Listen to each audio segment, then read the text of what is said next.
नमस्कार, एकमुख न्यूजमध्ये आपलं सहर्ष स्वागत। आज आपण आलो आहोत गुडसूर या गावी आणि या गुडसूर गावामध्ये 4 बूथ आहेत आणि 4 बूथांची आपण आता संख्या घेतलेलो आहोत।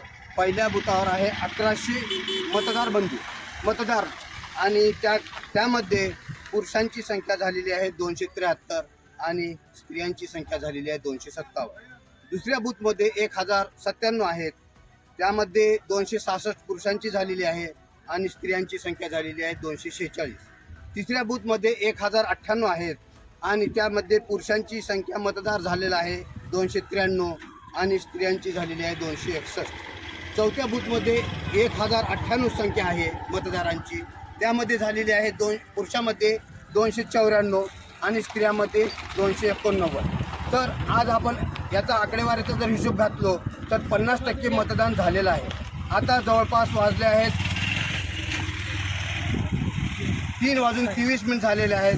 तर माझ्या मते 3:23 राहिलेला आहे फक्त 1.5 घंटा।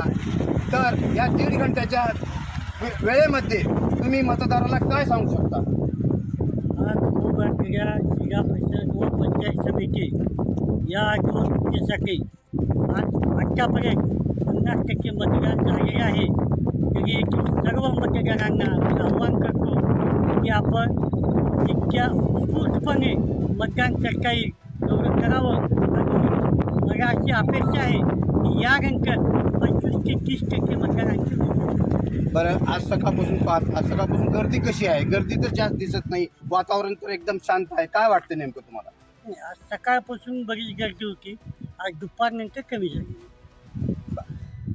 आत्ताच आपल्यासोबत आहेत गुडसूरचे बरेच पदाधिकारी उमेदवार सोबत आहेत। आपण आज गुडसूरची पूर्ण बातमी घेतलेली आहे।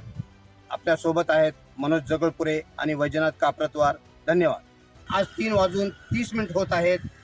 2179 हे मतदार झालेले आहेत आणि 50% मतदार या ठिकाणी झालेले आहेत। अजून 50% होणे बाकीचे आहे। पण मला काय म्हणायचे, आज 50% मतदान झालं, मग एवढी संख्या कशामुळे झाली? नेमकं कमी संख्या कशामुळे झाली?